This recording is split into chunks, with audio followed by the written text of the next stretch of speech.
Look, it can be difficult to know what steps to take with each real estate deal that comes your way. You're likely going to come across properties that should be wholesaled for some solid quick cash and easy profits, as well as some ones that should be rehabbed for bigger paydays, or ones that should be kept for long-term wealth building. Now, the trouble is, how do you know what properties fall into which strategy or category?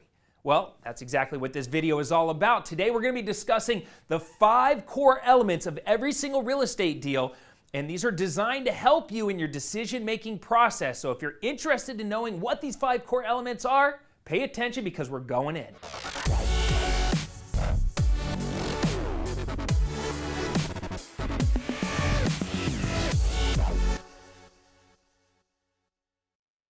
What's up, clever investors? It's Cody Sperber back again, and today we're going to be talking about the 5 core elements of every single real estate deal that you will ever do.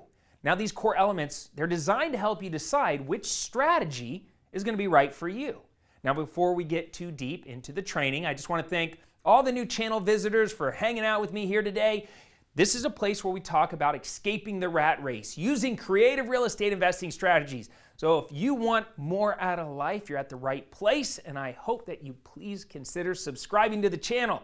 Also, hit that bell when you do to turn on post notifications. That way, you're notified whenever I release fresh new content just like this one. For everybody else, welcome back. All right, so the big question here is, how do we as creative real estate investors choose the best investing strategy for us? How do we know when we should wholesale? How do we know when we should rehab, when we should buy, fix, and rent out? Well, the answers to these questions lies in your ability to understand the 5 core elements of every single real estate deal. Now listen real fast. What do you think the 5 core elements are? Pause this video right now, drop me a comment down below. Do it right now with your best guesses as to what the 5 most important elements that are in every single real estate deal, what do you think those core elements are? All right, for everybody else that's too lazy to play along, the 5 core elements of every single real estate deal are market, profit, risk, effort, and time. So whether it's wholesaling, rehabbing, or long-term wealth building, how you make decisions will be based on these 5 core elements. Now let's take a deeper look at each one of them, shall we? You know, one of the first things I look at whenever I go to analyze a potential deal is I like to look at what's going on in the local market where the subject property is located. Is it in a market with rising prices and above normal appreciation? Is it a down market where prices are quickly dropping, or is it in like a sideways or a flat market? Basically, is it a buyer's market or a seller's market? Are houses selling quickly and renting quickly, or are things just sitting on the market for a long time? What are the average days on market in the area? Is there a lot of cash buyer activity going on in the area, or is the area too expensive for cash buyers to participate in? Now, the answers to these questions, they help me understand what's going on near the subject property and can help navigate me towards wholesaling or rehabbing or landlording depending on their answers. Now, the next core element that I look at is profit. You got to ask yourself, what type of profits am I looking for at this point in my life? Now, are you just looking to make some quick money so you could just survive on a daily basis? Or would it be foolish for you to let go of a property and just leave a bunch of profits on the table? Now, I know for me in the beginning, I only wanted to wholesale because I needed the quick cash so badly so I could just get out of debt and afford what little lifestyle I had at the time, and be able to buy my girlfriend, who's now my wife, an engagement ring because I wanted to lock her down before she smartened up, and I just wanted to be able to survive. But once I started covering all the essentials, then I started to consider, hey man, I'm leaving a lot of profits on the table. I should probably start cherry picking out the better deals and taking advantage of those bigger paydays. And that's when rehabbing came into play.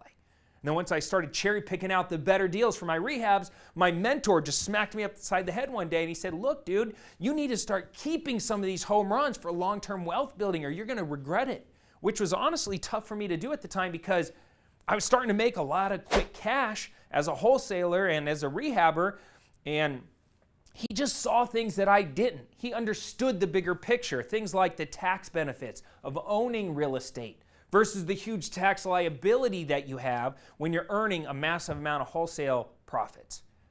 Now, he also understood the security of building up and receiving mailbox money every single month, even when I didn't feel like putting on my pants and doing any actual work. By understanding how to analyze the profit potential of a deal through 3 different lenses, a wholesaling lens, a rehabbing lens, and a buy and hold lens, and then looking inward at your desired outcome for your life, that's when you can finally assess the situation and begin to clearly see which strategy is going to be right for you. The next core element is risk. Ask yourself, am I a risk taker by nature, or am I naturally a risk-averse person? Is the subject property located in a desirable area of town, or is this going to be harder to rent out or flip? Should I be worried or scared to go outside of the subject property at night? Do I feel like the market's going to turn over the next 6 months or 12 months? And if it does, will I be overpaying for the property? Should I not be taking out a loan or borrowing any money because the property is going to lose value? Should I be worried or scared because the risk is too big? Look, there's really no risk with wholesaling, which is why I tend to lean towards that strategy. In a lot of my other training videos, you hear me talking about wholesaling because it's risk-free if you do it right, if you get your paperwork right. Which, by the way, if you want my contracts and my forms for your wholesaling operation, I'm willing to give them to you because you made it to this point in the video. So just click the link in the pinned comment down below or in the description. I'm gonna hook you up with over $3,000 worth of real estate contracts, absolutely free. All right. So yeah, I lean towards wholesaling because that methodology made sense for the risk level that I was willing to take at the time. Because risk really splits into 2 different sectors, right? High risk properties and high risk areas. Now, the properties themselves, they could be risky, or the areas that they're in could be risky as well. So the big question is, what risk are you willing to take on? And like I said earlier, a lot of the decisions surrounding risk is going to depend on your personality as well. Some people, they get anxiety, like a massive amount of anxiety. They start to sweat, they start to freak out. This causes them a lot of stress, so they should just not do any risky deals. Other people, however, are less nervous about taking on risk. They jump in and then ask questions later, right? To them, it's just a big numbers game. They know they're going to win some, they're going to lose some, and it's all going to kind of even out at the end of the day. So since they're more familiar with this style and this is more in their personality, they're willing to take more chances. Now, you're going to need to make your own calculations and assumptions if you decide that the property or the area is in an area that may or may not be worth your time and energy. All right, the 4th core element is effort. Is the property a hands-off project? Do you want to be passively involved or actively involved? Do you not want to have to worry about it? Or are you willing to get your hands dirty a little bit? There are people out there that really enjoy getting down and dirty with their work. They want to fix toilets and hang cabinetry and tinker around, and they love it. They want their physical presence to show in all the work that they do and things that they're involved in.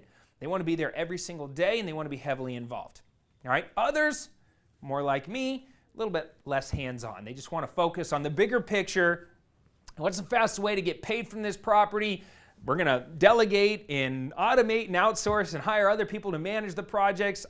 For me personally, I really don't want to be there. I don't even care if I ever see the property or ever hear about it again, right? It's just a profit play for me. And look, I kind of had this weird, wacky thought when I first got into the business. I wanted to be the most laid back, lazy wholesaler that made the most wholesale profits, which I didn't know if it was possible, but that was kind of like the initial goal, right? I just wanted money to magically appear and send out a few emails to my cash buyer list and boom, profits, right? It's okay. It doesn't matter which side of the coin that you're on. You just need to make sure that you're picking the right strategy for you and your personality type and your desired lifestyle. From there, you're going to be able to decide what path to embark on. All right, now the final core element is time. Now this one's kind of simple. How much time is it going to take to experience a return on your investment, a return on your effort that you're putting into the deal? Is it going to take years and years and years just to break even and then more years to make a profit? Or should you just flip it real quick, pocket 5 or 10 grand, be done with it.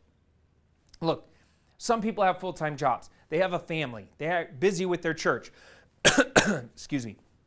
You know, they got charities, they got kids, they got stuff going on in their lives, and they want their real estate investing business to be this nice, easy, simple little side hustle that doesn't require too much of their time.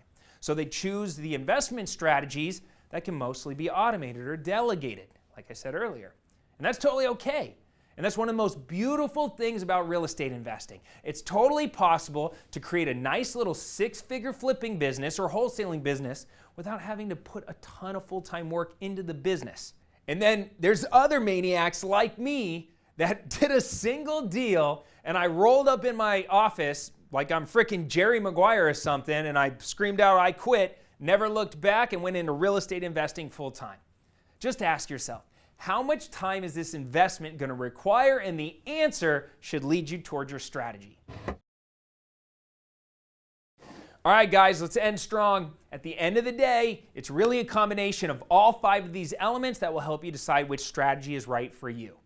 Okay, I want to wholesale this one because there's no risk, right? This is in an area of town that's a little bit riskier. I'm not 100% sure what the market's going to do. The rehabbing is kind of on the down. There's not a lot of rehabbing profits going on in there. It's going to take a lot of energy and effort and resources to rehab it. Screw that. I'm just going to wholesale, make a quick buck. On the other side of the coin, you might look at yourself and go, this deal is perfect. Yeah, it's going to require some energy and some effort. Yeah, it's going to take, a little bit more time, but the profits, they're massive, right? I'd be stupid to let this one go. And then you're going to cherry pick it out and actually run the rehab on it. The reality is there's no one-size-fits-all formula, and there's no right or wrong way to do these kinds of deals unless you're moving forward and getting yourself stuck into a deal against your intuition because you're breaking these 5 core elements of a deal and you're going against what you know you should be doing just because you're greedy or you want those profits. I'm telling you, every single time I leaned over the cliff, I always got hurt. Whenever I listened to my intuition, I always ended up doing the right thing. All right, I wish there was a more straight up answer. I wish I could just give you like this perfect thing where I said, here it is. This is how you make the decision. But the reality is, whether you wholesale or you rehab it or you keep it, the fact that you're just in the real estate business, you're making power moves, you're, playing the game, that's all that really matters. But use these factors so that way you can pull it all together and make lots of money and have lots of fun. Okay, everybody, that's all I have for you here today. These 5 core elements of a real estate deal will help you make wiser decisions regarding what to do with all your real estate investments. Use these elements to your advantage so you always are aware of how to tackle a property, be it large, be it small, good shape, or dilapidated. Now you know how to attack it. All right? Let me know down in the comment section down below your thoughts on this training video or any ideas for future training videos. And for everybody else, I just want to say thank you for watching. Smash that like button if I brought the heat or gave you any value here today. And yeah, that's all I got. Until next time, I am Cody Sperber, the Clever Investor, signing off for now. Till then, take care, comb your hair, Sperber out.